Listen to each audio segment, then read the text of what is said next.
Continuamos con el desarrollo de la información. Nos vamos ahora al escenario internacional. Los ojos del mundo están puestos en Oriente, donde escala la tensión. Irán en las últimas horas lanzó misiles a Israel tras el asesinato del líder de Hezbollah y la invasión al Líbano. Nos vamos a poner en contacto con dos especialistas. Los saludamos a nuestro amigo de la casa, el doctor Pablo Hueve, que es especialista en relaciones internacionales. Así lo estamos viendo. Pablo, buenas noches. ¿Cómo le va? ¿Qué tal, Marina? Buenas noches, y aprovecho para adelantar mi abrazo afectuoso y saludo para el futuro doctor y licenciado en Ciencia Política, Ignacio Rivas Plutman. Bueno, lo saludamos a Ignacio Rivas Plutman. Como lo decías, Pablo, es profesor en Relaciones Internacionales, en Ciencia Política. Muy buenas noches, bienvenido. Bueno, muchas gracias por tenerme, muchas gracias, Pablo. Es para mí un gusto poder estar aquí para compartir sobre los sucesos internacionales de alta relevancia como este. Bueno, le contamos a la gente, Ignacio, que usted es miembro de la comunidad judía en contacto estrecho con Israel, según nos anticipaban más temprano. ¿Es así? ¿Cómo está viviendo estas horas ya en términos personales la consulta? Sí, me di cuenta. Bueno, es muy difícil, lo voy a poner de esta forma, es muy difícil. Absolutamente todo, el diálogo, tratar de hablar. Hemos sabido de compañeros, compañeras, familiares. En mi caso, mis familiares no han contestado, todavía ellos viven en los Altos de Golán. La situación es tensa, no hay un horizonte claro con respecto a todo esto. Sí se sabe que los misiles efectivamente fueron lanzados por Irán, cerca de 180 para ser precisos, que fueron entre 110 misiles balísticos y 30 cruceros, que siendo el segundo ataque que se realiza en el año. El primero fue en abril, ¿sí? En este caso las sirenas alcanzaron toda la región central, no solamente una parte en el sur o en el norte, sino absolutamente todo el territorio. Estamos hablando de la ciudad de Tel Aviv, al norte en Herzliya, también en Jerusalén, ¿sí? Hasta el momento sabemos que las defensas antiaéreas han actuado efectivamente y en conjunto con la Marina de los Estados Unidos lograron neutralizar la mayoría de estos lanzamientos. Es decir, en este caso los impactos fueron a algunos en edificios, en Tel Aviv la mayoría, sin comercios, en escuelas y en lugares de culto, y también en Jerusalén. Bueno, eso... Sí. No, Ignacio, que eso es fundamental porque, sobre todo en las redes sociales, que uno a veces no tiene que consumir tanto, pero había como versiones cruzadas sobre la capacidad del escudo antimisiles, el daño que realmente lograron hacer. Bueno, en algunos lugares sí con más capacidad de daño. Sí, porque no es solamente el escudo antimisiles. Cuando uno habla de escudo antimisiles, generalmente se define al domo de hierro, ¿no? Y no es solamente este sistema. Este sistema sí es sofisticado de defensa, pero fue diseñado para interceptar solamente cohetes de corto alcance, es decir, los que normalmente lanza Hezbollah y Hamas. Para interceptar los misiles iraníes usaron en parte el domo, pero también tuvieron que usar otros vehículos armados militares y otros recursos de defensa para poder neutralizarlos. Y luego, obviamente, el apoyo de los Estados Unidos. Lograron desarrollar otro sistema antimisiles para misiles de mediano y largo alcance. Eso involucra, obviamente, los cohetes y los misiles balísticos y los misiles cruceros que lanzó Irán. Le quiero consultar... Es más complejo. Bien, le quiero consultar al doctor Pablo Hueve. Este hecho, por supuesto, no se puede interpretar como una cuestión aislada. La pregunta es si el conflicto, la tensión va a ir en escalada, qué se puede esperar, es uno de varios capítulos. ¿Cómo lo evalúa? Esto viene de hace tiempo, Marina, Pablo.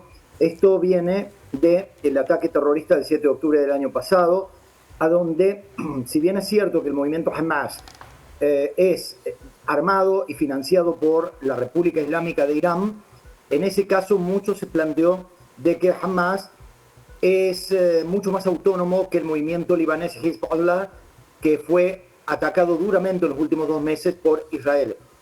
Pero tu pregunta es muy aguda y se contesta con algunas frases respecto al tiempo. Primero, Israel, que la República Islámica de Irán estaba detrás de todas estas cuestiones. Segundo, Israel sabe que hay una estrategia de desgastar a Israel a partir de distintos frentes.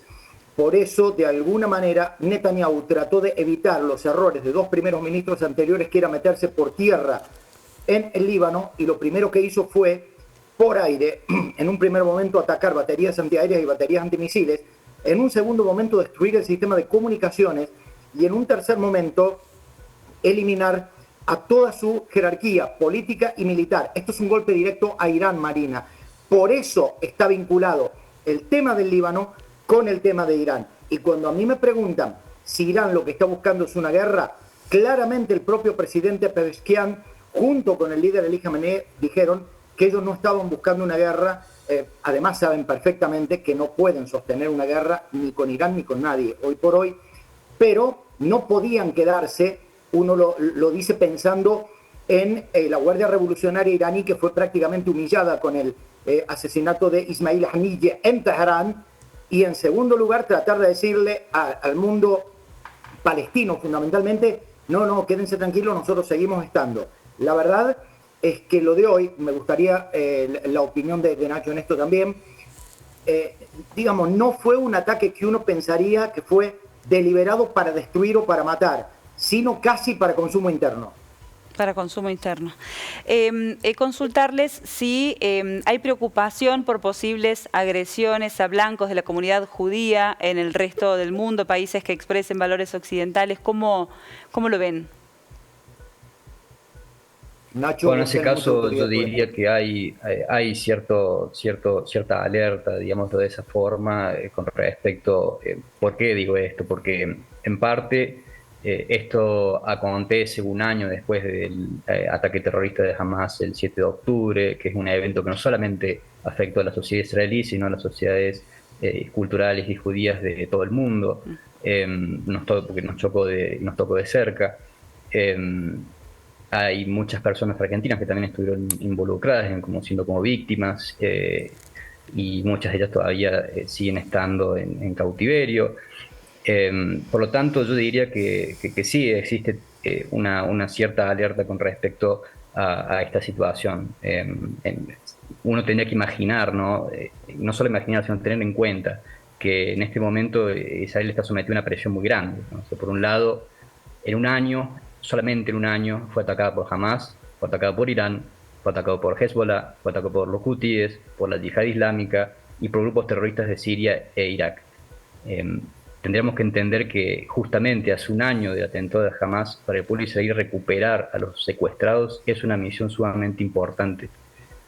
Es tan importante que se ha convertido en un emblema nacional. Por lo tanto, y aquí está conectado con lo que decía Pablo recién, ¿no? La campaña en el sur del Líbano parece, en este caso, ser inevitable, una decisión que el gobierno de Netanyahu toma, en parte para evitar una crisis interna, para unificar su gobierno y para desandar el camino de la política exterior norteamericana, que se estaba inclinando hacia un pacto nuclear con Irán.